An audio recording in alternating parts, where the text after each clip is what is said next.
Baik, saya ucapkan terima kasih banyak kepada pembawa acara. Baiklah, yang saya hormati Romo Heriadi, juga Bapak Ibu serta rekan-rekan sedama. Sebelumnya saya ucapkan terpujilah Sang Buddha, Namo Buddhaya. Ya, selamat pagi Bapak Ibu. Lemes amat, kayak kerupuk disiram air, mentang-mentang hujan. Mentang-mentang hujan ya. Sekali lagi ya biar semangat, masih pagi. Selamat pagi Bapak Ibu. Iya, terima kasih atas suaranya. Itu juga ngasih suara itu juga secara nggak sadar juga Bapak Ibu tuh ngasih dana. Ngasih dananya apa? Memberikan energi kepada yang lain.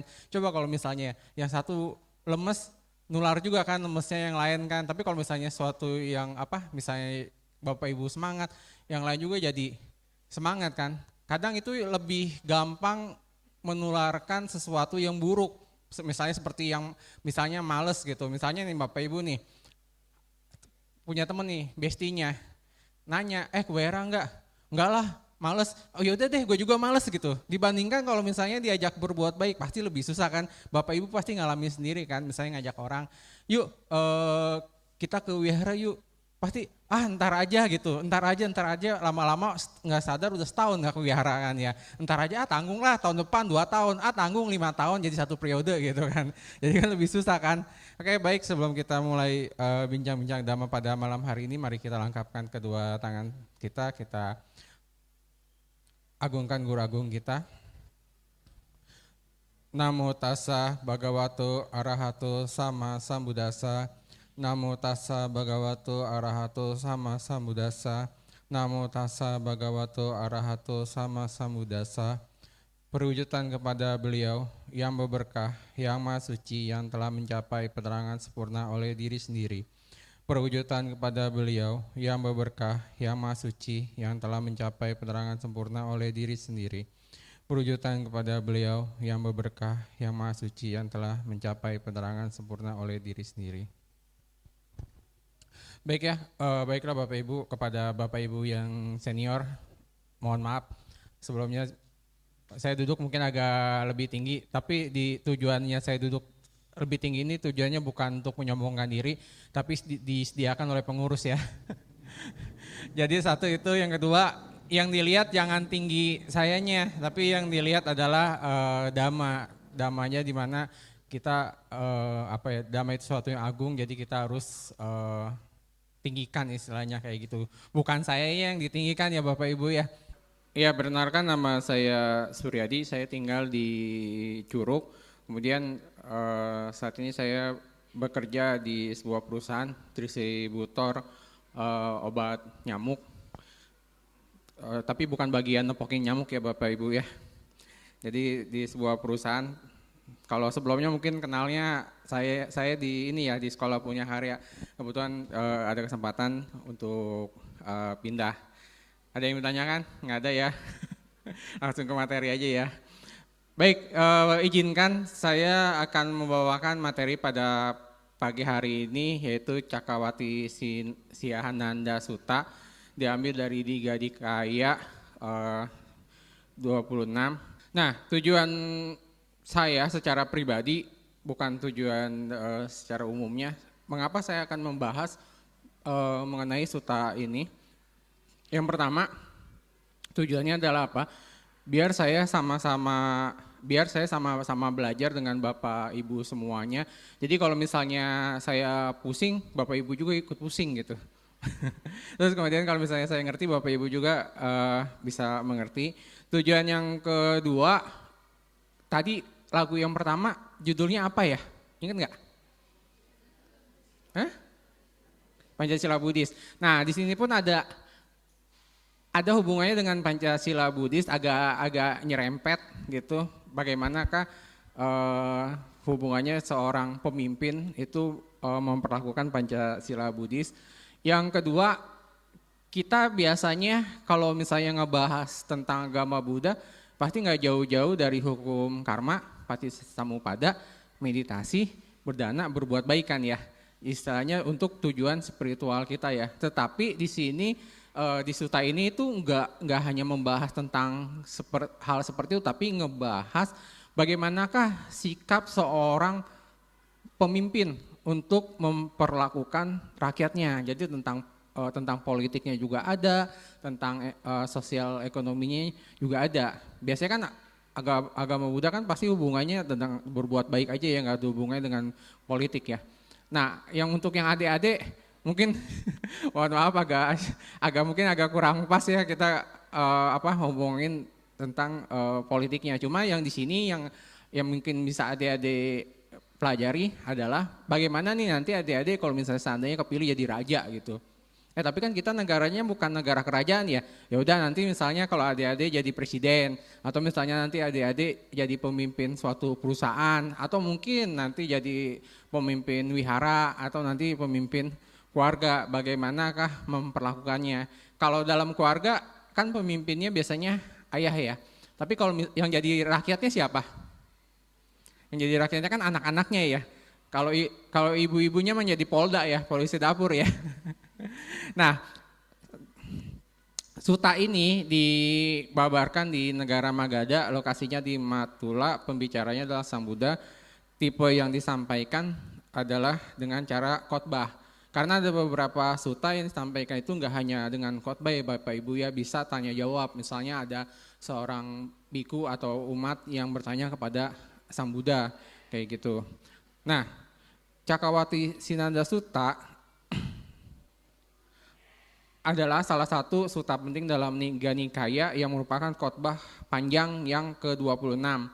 Suta ini menyampaikan ajaran mendalam tentang cara memerintah dengan sesuai dengan Dhamma, menekankan pentingnya pengembangan pribadi dan sosial untuk meningkatkan perdamaian dan kemakmuran.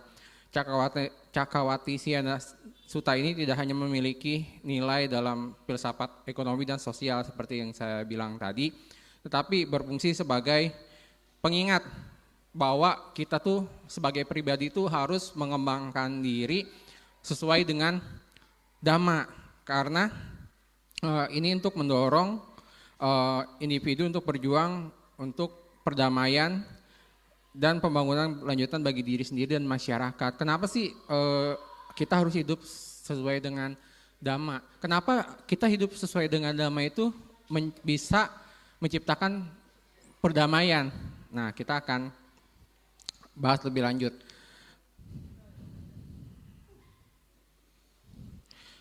Jadi, apa yang disampaikan Sutta ini menyampaikan ajaran yang tadi telah saya sampaikan ya.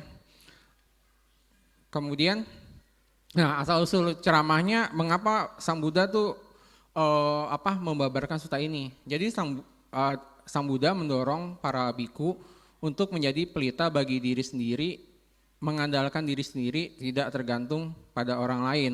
Nih adik-adik nih harus belajar, tidak harus mengandalkan diri sendiri, tidak tergantung pada orang lain. Sebagai contoh misalnya adik-adik mau makan, biasanya apa kalau mau makan bilangnya? Mah makan, pengennya disendokin kan. Tapi adik-adik ini harus belajar jadi mandiri, ya kan? Ya Jak ya, kemarin waktu Pak Baja kan gak disendokin makan ya Jak sama mama ya Jak ya, makan sendiri Jak ya. Ya Jak kemarin ikut Pak Baja, jadi ya kan. Jadi untuk melatih kemandirian juga, kenapa harus dilatih dari kecil? Nanti biar gedenya bisa, kalau ntar udah gedenya gak bisa gimana? Terusnya siapa yang di sini masih suka dimandiin? Bapak-bapak jangan angkat tangan ya. Ada kan nih yang udah gede, ini kan kelas gede kan sekolah minggunya nih. Ya kan? Nah, Sang Buddha juga mendorong mereka untuk menjadikan Dhamma sebagai pelita mereka dan berlindung tidak tergantung pada hal yang lain. Kenapa Dhamma jadikan pelita? Karena semua persoalan hidup tuh ada di Dhamma tanpa kita sadarin. Mau pertanyaan tentang apa? Misalnya kalau kalau lagi galau apa yang dilakukan? Minum baygon. Nah, kalau kita lagi galau kan, kita kan konsep dasarnya aja deh. Sang Buddha kan mengajarkan anicca, dukkha, anatta ya. Kalau misalnya kita lagi dalam kesulitan, berarti kan kita lagi mengalami suatu hal yang buruk kan. Yang namanya anicca itu pasti berubah kan. Kalau misalnya dari sesuatu yang buruk, yang namanya perubahan itu dari buruk pasti berubah menjadi baik gitu. Tinggal kitanya aja sabar gitu. Emang mau ngomong-ngomong gampang ya Cim ya? Kalau lagi susah udah sabar kayak kayak gitu. Ngomong-ngomong gampang ya. Ntar mau dibalikin, coba lu rasain sendiri gitu kan ya. Tetapi dengan kata-kata itu juga ada damanya Bapak Ibu. Coba lu rasain sendiri. Prakteknya apa? Kita bermeditasi Bapak Ibu. Ketika kita misalnya, kalau misalnya kita jalan jauh, namanya manusia ya. Kita lagi jalan jauh pengennya apa? Duduk. Dikasih duduk, suruh jangan berdiri-berdiri. Kayak contohnya nih anak sekolah minggu. Sekarang nggak boleh berdiri, nggak boleh kemana-mana. Betah nggak? Enggak kan, pengennya keluar, lari, main kan. Itu kan disuruh duduk aja yang enak bisa menjadikan suatu penderitaan. Nah dengan meditasi kan kita melihat ke dalam diri kita sendiri kan. Yang istilah kata tadi tuh bahasanya coba lu rasain sendiri. Bagaimana kita merenungkan fenomena yang ada dalam diri kita. Misalnya kesemutan, ya kan. Cincin aja tuh kakinya udah dilus-elus tuh, udah dipijit-pijit tuh, baru berapa menit. Gak apa-apa Cim, maaf ya, kita udah kenal Cim ya, jadi contoh terus Cim ya. Kita udah CS ya. Kemudian isi dari suta itu apa sih? Nah kalau misalnya secara dirangkum ini, isi suta ini Sang Buddha menjelaskan tentang kisah namanya Raja Dalnamehi. Yaitu raja pemutar roda dhamma. Nah ini rajanya ini bukan hanya raja satu kerajaan atau satu wilayah. Raja ini adalah raja dunia. Jadi cukup cakupannya cukup luas gitu. Nah dikisahkan Raja Damehi ini seorang raja yang menjalankan pemerintahannya itu berdasarkan dengan dhamma. Dia itu memiliki kemurahan hati, menjunjung tinggi kebajikan, sering berdana, melakukan pelayanan publik, memerintah dengan adil, penuh kebaikan, menghindari bahaya, memupuk kesabaran, menghindari konflik. Raja ini memiliki 7 harta yang disebut dengan Sata Ratana dan memerintahkan 4 penjuru dunia, membangun perdamaian dan ketertiban di seluruh wilayah kekuasaannya. Jadi satu ketika kan raja ceritanya punya pusaka nih. Nama pusakanya adalah Cakraratana atau pusaka roda. Jadi suatu itu cakranya itu tenggelam, masuk ke sedikit dengan air. Kan kalau raja tuh kalau zaman dulu tuh punya ini ya Bapak Ibu ya, dia udah tahu nih waktunya kapan dia lengser gitu, kapan dia menyerahkan kekuasaannya ke anaknya. Nah tandanya ini waktu itu dengan roda. Nah dia udah tahu nih tandanya seperti itu, akhirnya dia menyerahkan kekuasaan ke anaknya. Dan raja ini turun tahta, dia kemudian menjadi seorang petapa, ya kan, jadi seorang petapa. Nah setelah penghabisan itu raja jadi petapa, pusakanya itu yang tadi rodanya itu ceritanya menghilang Bapak Ibu. Nah raja yang sudah menjadi petapa itu menasihati raja yang baru dilantik nih, raja baru, untuk tidak putus asa atau bersedih. Dia disarankan untuk mempraktikkan dhamma raja pemutar roda untuk memulihkan roda pusaka. Jadi roda pusakanya biar muncul lagi, dia harus menjalankan mempraktikkan dhamma raja pemutar roda disebutnya. Kemudian pangeran itu atau raja baru itu mengikuti nasihat dari raja yang sudah jadi petapa. Jadi pangeran itu memerintahkan atau raja baru itu memerintahkan dengan adil, dan juga malah kekuasaannya itu semakin besar Bapak Ibu, menaklukkan semua daratan baik dari timur, selatan, utara dan barat gitu. Nah, karena raja itu memerintahkan dengan bijaksana, bijaksana, rodanya itu muncul Ibu. Nah, begitu muncul, suatu waktu roda itu tenggelam lagi Bapak Ibu. Nah kalau roda itu tenggelam lagi, tandanya raja tuh harus turun tahta. Akhirnya dia ngasih ke pangeran yang baru Begitu terus tuh Bapak Ibu, pokoknya setiap ada apa namanya, kalau misalnya roda pusakanya itu turun nih dalam air, berarti tuh raja harus penggantian, harus raja yang baru. Nah raja yang baru itu selalu ngasih nasihat nih ke raja yang, raja yang lama selalu ngasih nasihat ke raja yang baru untuk memerintah negeri dengan bijaksana. Jadi gitu terus tuh Bapak Ibu selama puluhan tahun. Kalau misalnya pusakanya mau tenggelam, berarti tandanya harus turun tahta, raja yang lama jadi petapa, kemudian diangkat raja yang baru. Begitu terus tuh ceritanya Bapak Ibu, begitu terus. Nah, beberapa waktu kemudian setelah dilakukan gitu terus pemutaran roda dama, rodanya tenggelam, berarti tandanya harus ganti raja. Sewaktu-waktu hal itu terjadi, tetapi bedanya apa?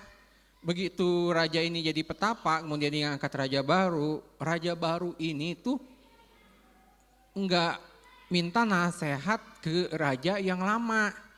Bagaimana caranya menjalankan pemerintahan. Beda sama raja-raja sebelumnya tuh Bapak Ibu. Kalau raja-raja yang sebelumnya begitu diangkat, dia nanya sama raja yang lama, bagaimana sih diajarkan cara memerintahnya dengan bijak.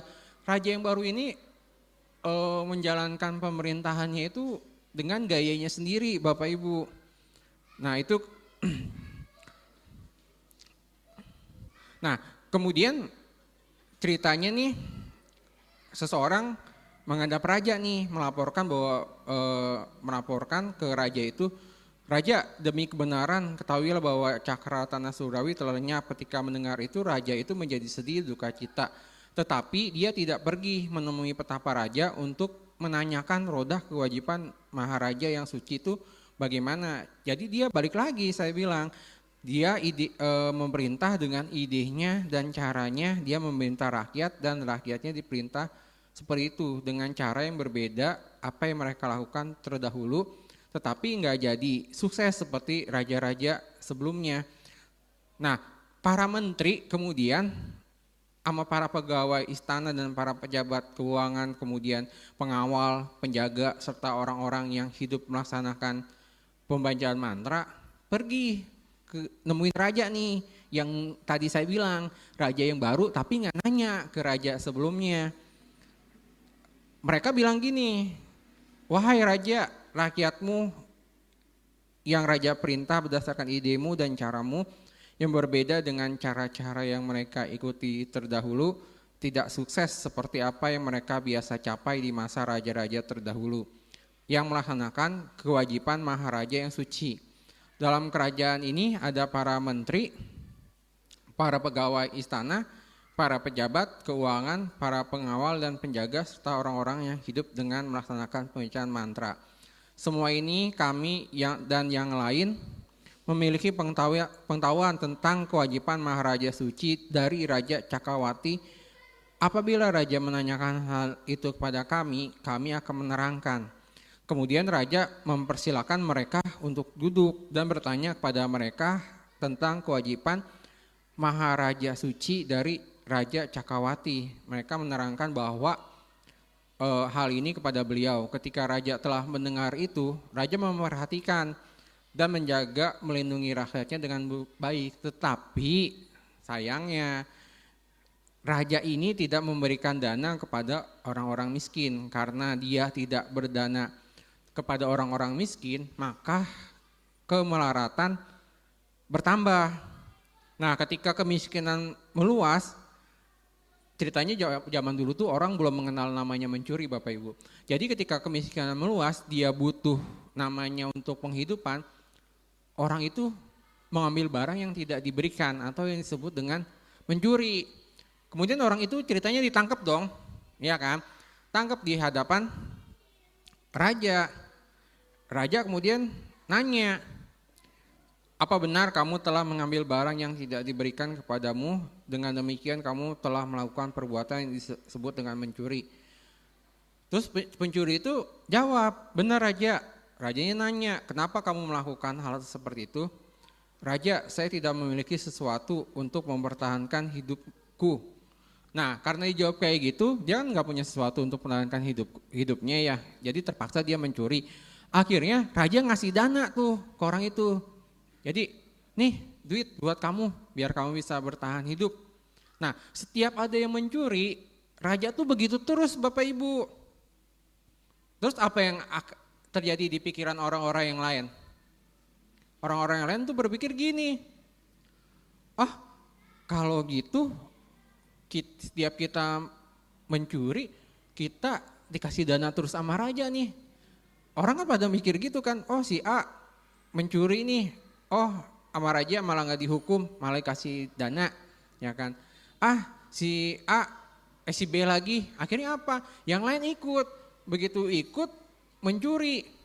Kalau misalnya kita samakan dengan kehidupan sehari-hari, ini kan mirip kasus yang kemarin ya Bapak Ibu ya, yang istilah kata melakukan perbuatan yang merugikan 300 triliun malah dikasih hukuman ringan ya, atau makan ada yang melakukan kejahatan malah dibebaskan sama hakim ya misalnya. Nah ini sama nih, makanya kan berarti kan agak mirip dengan kehidupan kita yang sekarang nih.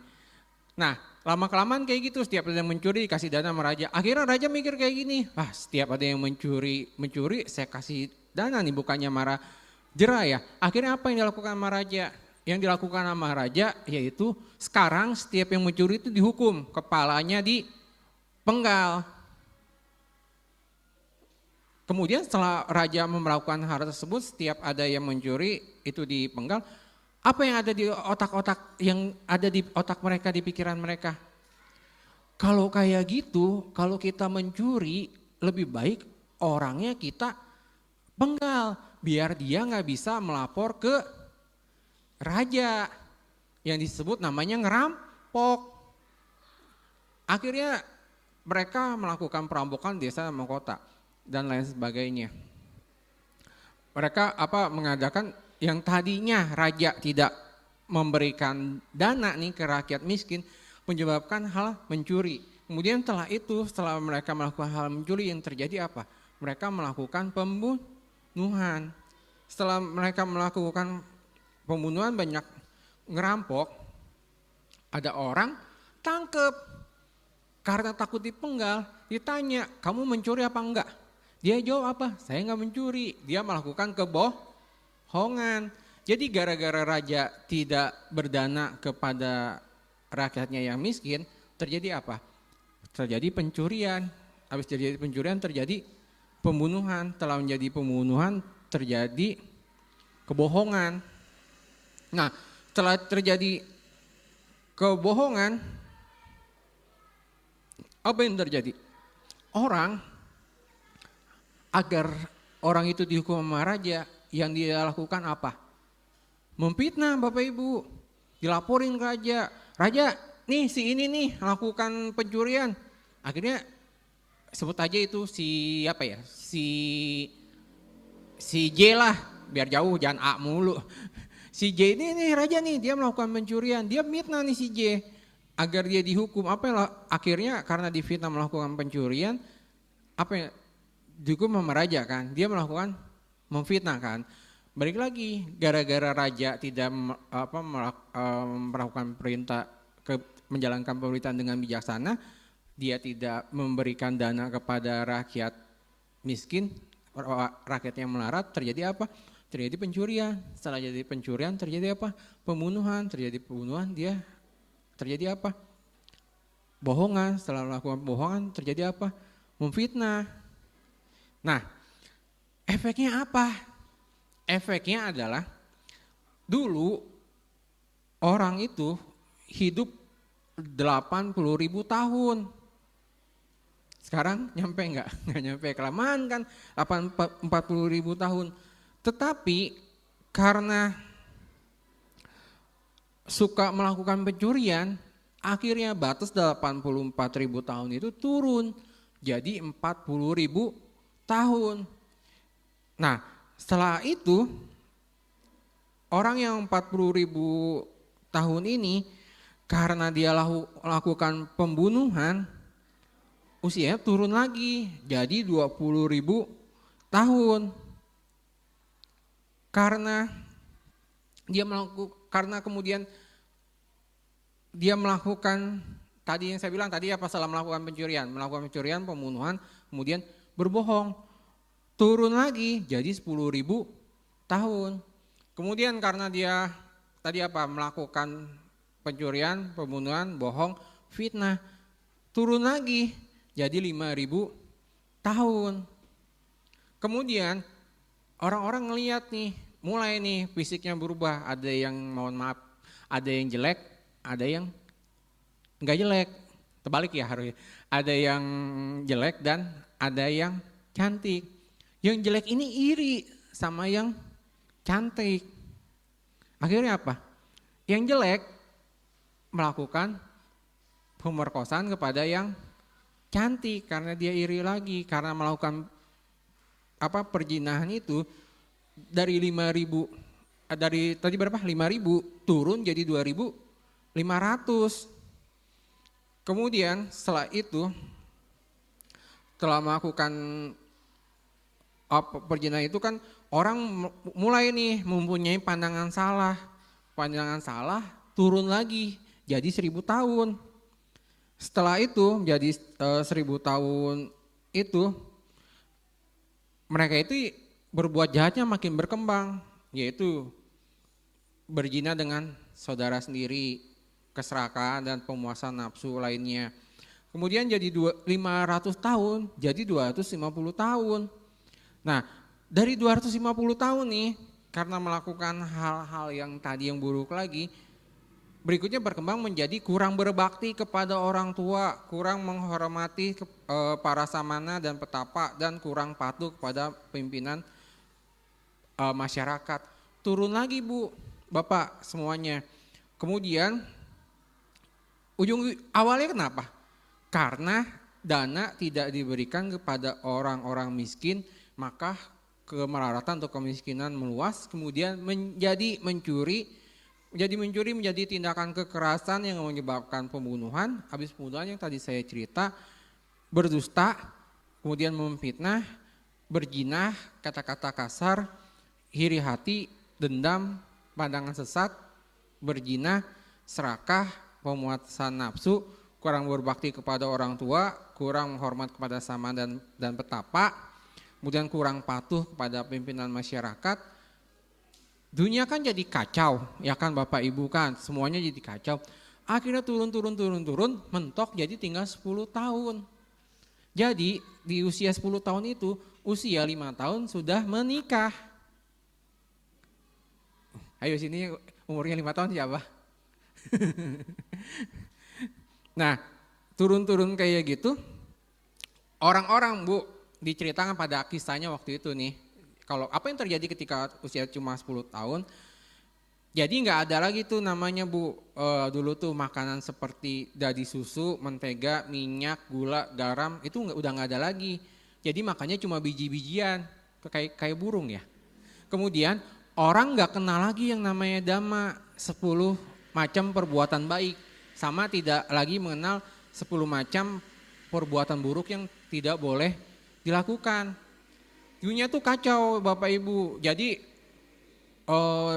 di situ tuh situasinya dia bisa nikah sama ibunya, dia bisa nikah sama bapaknya, dia bisa nikah sama saudara dari bibinya. Jadi udah tuh campur aduk, bisa nikah sama siapa aja. Kayak hewan kan kalau kayak gitu kan.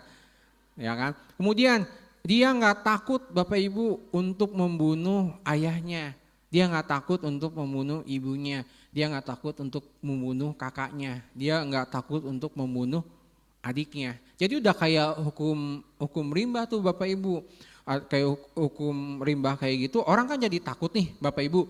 Orang takut nih, akhirnya apa yang dilakukan? Orang-orang yang takut itu akhirnya bersembunyi di gua dan di hutan-hutan kayak gitu. Karena orang tuh waktu itu pokoknya udah kacau lah, jadi orang pun bawa pedang kemana-mana. Nah setelah 7 hari nih mencoba sembunyi di dalam goa dan dalam hutan, keluar goa nih. Misalnya Eja sorry ya karena kita udah kenal jadi contoh ya. Misalnya saya sama Eja nih keluar dari goa rambutan. Eja ketemu untung masih hidup ya Eja ya. Eja tuh bilang juga ke saya, iya kok masih ketemu untung masih hidup ya. Jadi bersyukur karena kita selamat dari selamat dari dunia yang kacau itu.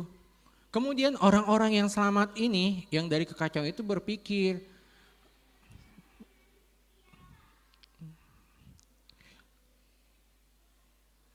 orang itu berpikir gini seperti ini, karena kita melakukan cara-cara yang jahat, maka kita kehilangan banyak sanak saudara.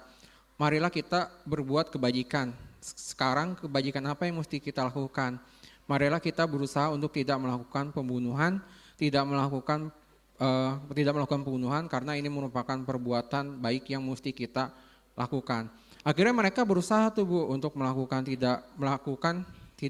tindakan pembunuhan. Nah, karena dia tidak melakukan pembunuhan, yang tadinya usianya cuma 10 tahun, meningkat jadi 20 tahun.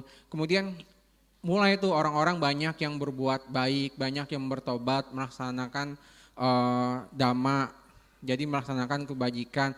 Akhirnya tuh meningkat Bu, tadinya 10 tahun, 20 tahun, 30 tahun meningkat jadi 100, meningkat jadi 1000, meningkat jadi 2000, meningkat jadi 5000, meningkat jadi 10.000. Akhirnya mentok sampai meningkat ke 80.000 tahun.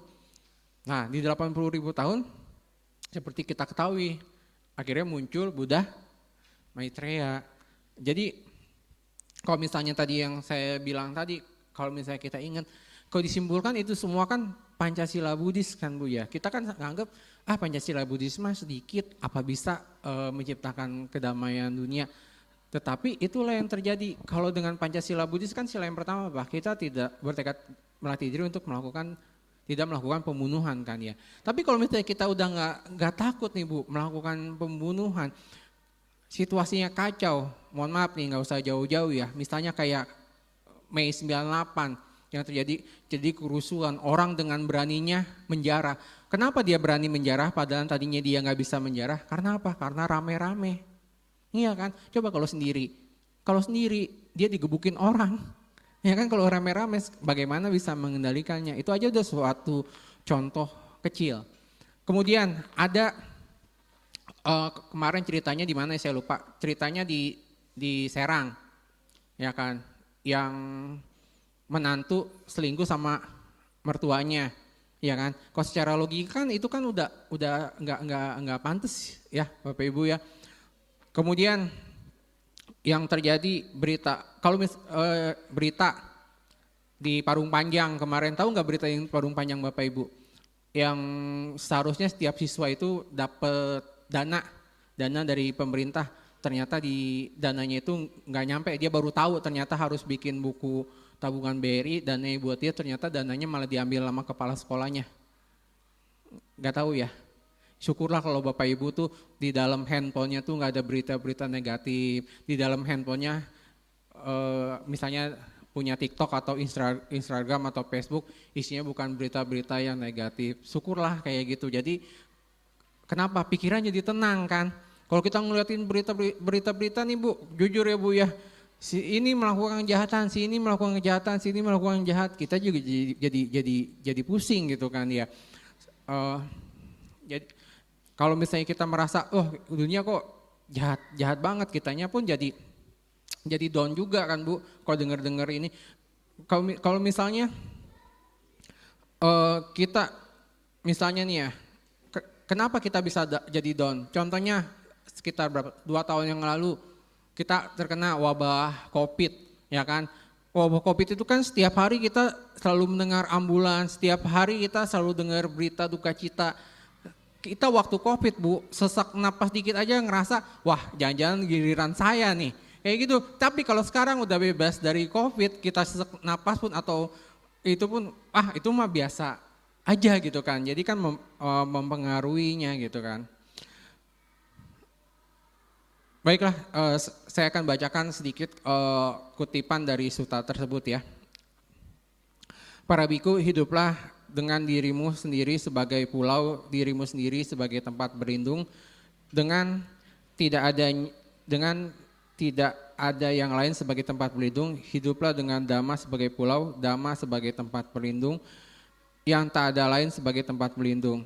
Dan bagaimana seorang hidup dengan dirinya sendiri sebagai pulau, diri sendiri sebagai tempat berlindung, dengan tidak ada yang lain sebagai tempat berlindung, dengan Dhamma sebagai pulau. Dhamma sebagai tempat berlindung, dengan tidak ada yang lain sebagai tempat berlindung. Ada kasus di mana seorang biku tetap fokus pada diri dalam dan dirinya sendiri, bersemangat, waspada dan penuh perhatian, mengesampingkan keserakahan dan kesusahan sehubungan dengan dunia. Ia dengan fokus pada perasaan dalam dari diri sendiri, pikiran dalam dari dirinya sendiri, kualitas mental dalam dan dari dirinya sendiri, bersemangat, waspada dan penuh perhatian, mengesampingkan keserakahan dan kesusahan sehubungan dengan dunia. Beginilah cara seseorang biku hidup dengan dirinya sendiri sebagai pulau, diri sendiri sebagai tempat pelindung, dengan tidak ada yang lain sebagai tempat berlindung, dengan Dhamma sebagai pulau. Dhamma sebagai tempat pelindung, dengan tidak ada yang lain sebagai tempat berlindung. Berkeliaranlah para biku di wilayah kalian yang tepat, wilayah leluhur kalian sendiri. Ketika kalian berkelimpahan di wilayah kalian yang tepat, wilayah leluhur kalian sendiri, kalian akan tumbuh dalam umur panjang, kecantikan dan kesenangan, kekayaan dan kekuatan. Dan apakah yang menjadi dasar umur panjang seorang biku? Ada kasus di mana seorang biku mengembangkan dasar kekuatan yang diberkahi dengan konsentrasi yang didasarkan pada keinginan dan rekayasa pengerahan tenaga. Ia mengembangkan kekuatan, dia mengembangkan dasar kekuatan yang diberkahi dengan konsentrasi yang didasarkan pada kegigihan, yang didasarkan pada niat. Ia mengembangkan dasar kekuatan yang diberkahkan dengan konsentrasi dan didasarkan pada perbedaan dan rekayasa pengerahan tenaga. Dari pengembangan dan pengejaran keempat dasar kekuatan ini, ia dapat tetap hidup dalam satu kapa. Jika ia menginginkan atau selama sisa kapa tersebut, ini menjadi umur panjang para biku. Dan apa yang menjadi ciri kecantikan seorang biku? Ada kasus di mana seorang biku berbudi luhur, ia berdiam dengan terkendali sesuai dengan patimokkha, sempurna dalam perilaku dan lingkupan aktivitasnya. Ia melatih dirinya sendiri serta menjalankan aturan pelatihan, melihat bahaya dalam kesalahan sekecil apapun, itu yang menjadi ciri kecantikan seorang biku. Dan seseorang yang merupakan kenikmatan seorang biku, di mana ada kasus seorang biku yang benar-benar menjauh dari sensualitas, menjauh dari kualitas mental yang tidak terampil, masuk dan berdiam dalam jana pertama, kegembirahan dan kenikmatan yang lahir dari penarikan diri disertai dengan pikiran dan evaluasi yang terarah. Dengan menenangkan pikiran dan evaluasi yang terarah, ia masuk dalam dan berdiam dalam jana kedua. Kegembiraan dan kenikmatan yang lahir dari ketentraman, penyatuan kesadaran yang bebas dari pikiran dan evaluasi yang terarah. Keyakinan internal dengan memudarkan kegembiraan, ia tetap seimbang, penuh perhatian dan waspada, dan merasakan kenikmatan dengan tubuh. Ia masuk dan berdiam dalam jana ketiga yang dinyatakan oleh para mulia, seimbang dan penuh perhatian.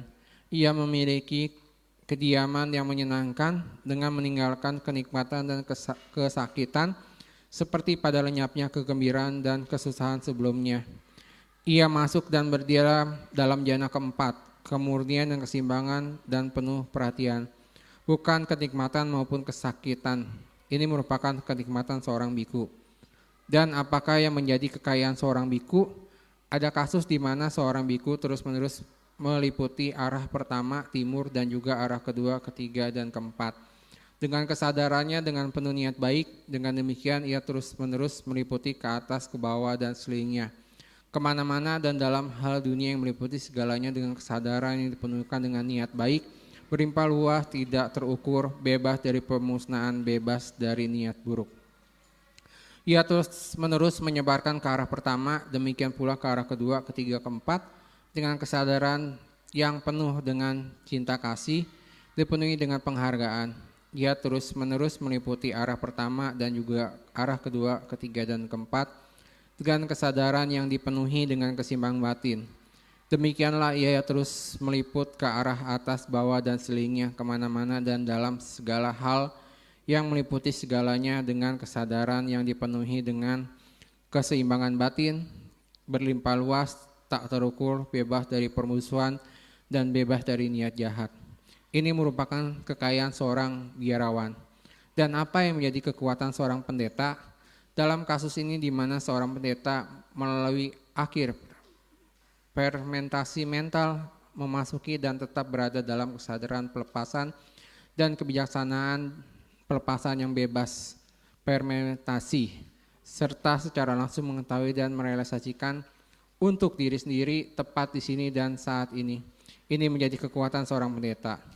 Para biku, aku tidak melihat adanya kekuatan lain yang begitu sulit untuk diatasi seperti kekuatan mara dan penerapan kualitas-kualitas yang baik yang menyebabkan peningkatan kebaikan ini. Demikian yang dikatakan oleh Sang Bagawa, para biku merasa senang kegembiraan mendengarkan kata-kata Sang Bagawa. Nah, Bapak Ibu, ini dikasih tahu nih Mas Sang Buddha, bagaimana caranya jadi kaya? Yaitu melakukan kebajikan ke semua arah. Caranya apa? Apakah harus baksos ke arah timur? Ataukah haruskah terus baksos ke arah barat, selatan, dan utara? Bisa jadi Bapak Ibu, kebajikan yang salah satu contohnya, misalnya Bapak Ibu bermeditasi, meditasi mendoakan semoga semua makhluk yang ada di timur, yang ada di barat, selatan, utara, berbahagia. Itu pun sudah melakukan suatu kebajikan, ya kan? Jadi kebajikan itu banyak rupanya tergantung dari niatnya, sikap mental batin kita Bapak Ibu. Jadi bagaimana caranya kaya?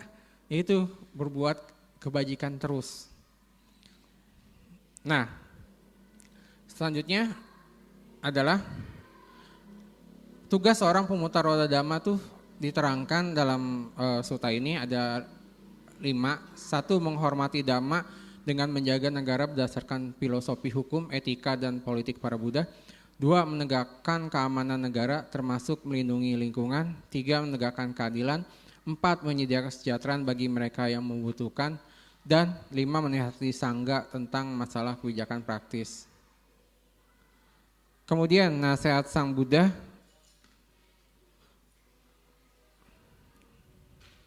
Nasihat yang Buddha bagaimana kita meningkatkan kualitas melalui latihan mau melatih dhamma.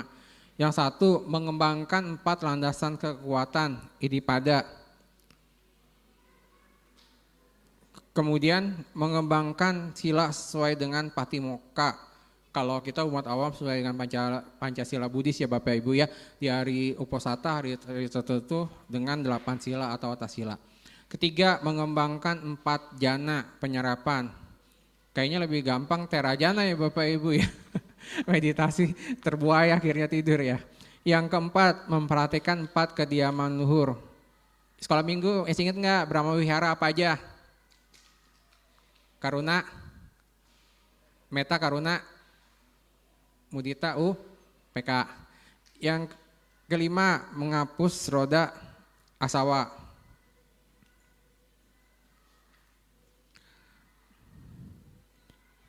Nah, kemudian dalam masyarakat dhamma dalam ini didasarkan pada 6 sila Bapak Ibu. Jadi biar kitanya mencapai kedamaian 6 sila. Pertama, jangan membunuh. Kedua, mengambil apa yang tidak diberikan. Jangan melakukan hubungan seksual yang salah. Jangan berbohong. Jangan minum minuman keras. Makanlah secukupnya. Membangun masyarakat pada dengan prinsip-prinsip tadi itu membangun masyarakat berdasarkan prinsip-prinsip ini tidaklah sejelas yang terlihat pada awalnya. Jadi misalnya masyarakat kita melanggar setiap prinsip tersebut sehingga mendatangkan karma yang sama kepada orang lain. Kita juga harus menemukan gagasan untuk membangun masyarakat dhamma dalam kalacakara. Tentunya kesederhanaan dalam makan merupakan salah satu sila terpenting Vinaya sebagai seorang samana. Nah,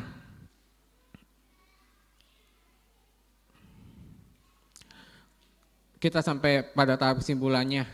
Cakawana Siada Sutta diakhiri dengan pengingatan Sang Buddha akan ketidakkekalan dunia dan pentingnya memperhatikan Dhamma.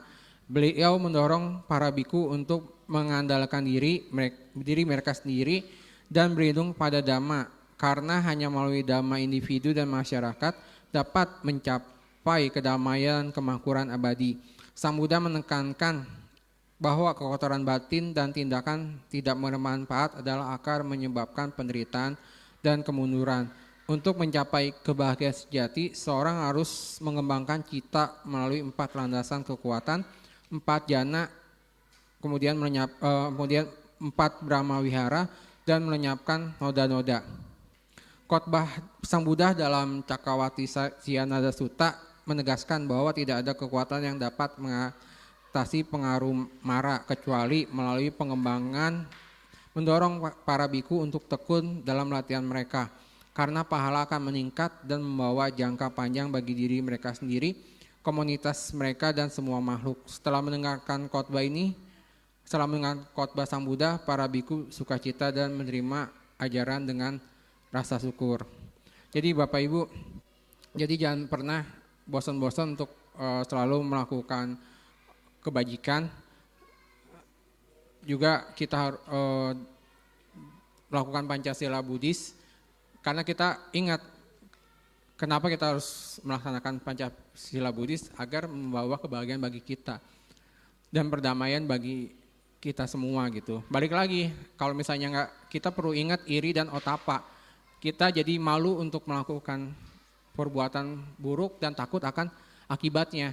Jadi ya kadang seperti yang saya ceritakan tadi, awalnya apa? Awalnya karena tidak berdana kepada rakyat yang membutuhkan, rakyat melarat, akhirnya rakyat itu mencuri kan. Ketika dia mencuri, kasih dana sama raja. Nah, kemudian kan yang lain berpikir, oh kalau gitu supaya aku dapat duit atau dapat uang dari raja, aku harus mencuri. Jadi mencurinya dianggap biasa.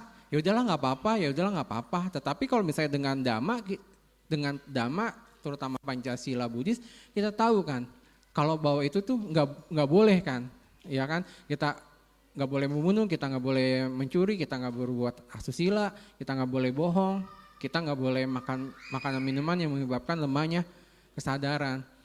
Jadi bagaimana caranya kita tuh mengurangi mengurangi perbuatan buruk dan tidak lagi melakukan perbuatan buruk yang telah kita lakukan, tapi kita menambah perbuatan kebajikan yang sudah kita lakukan, dan kita menambah lagi perbuatan baik yang belum pernah kita lakukan.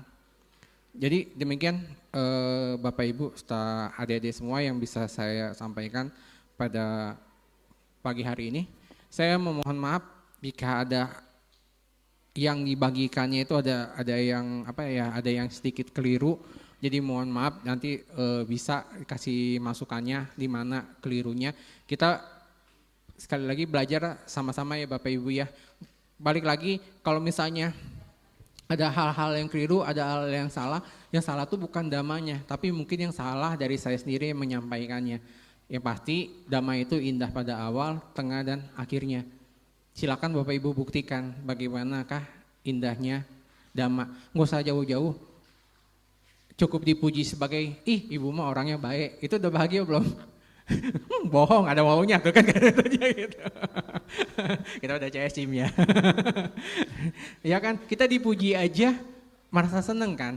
Ada 4 hal yang disenengin sama orang kan ya. Karena dia pertama dia dipuji, kemudian dia mendapatkan untung, 2 lagi saya lupa. Yang saya ingat tuh, orang kan pasti senang dipuji kan ya Bapak Ibu ya. Baiklah Bapak Ibu, rekan-rekan sedama, sekali lagi saya mohon maaf jika ada kekurangan, dan saya ucapkan terima kasih banyak pada pengurus yang sudah mengundang saya pada pagi hari ini. Jangan kapok-kapok, terima kasih juga udah berdana, pantatnya yang pegel mungkin, duduk terus, kemudian udah berdana telinganya dengerin ocehan saya. Baik, sekali lagi saya ucapkan terima kasih dan mohon maaf pada kekurangan. Akhir kata dari saya, terpuji Sang Buddha, Namo Buddhaya.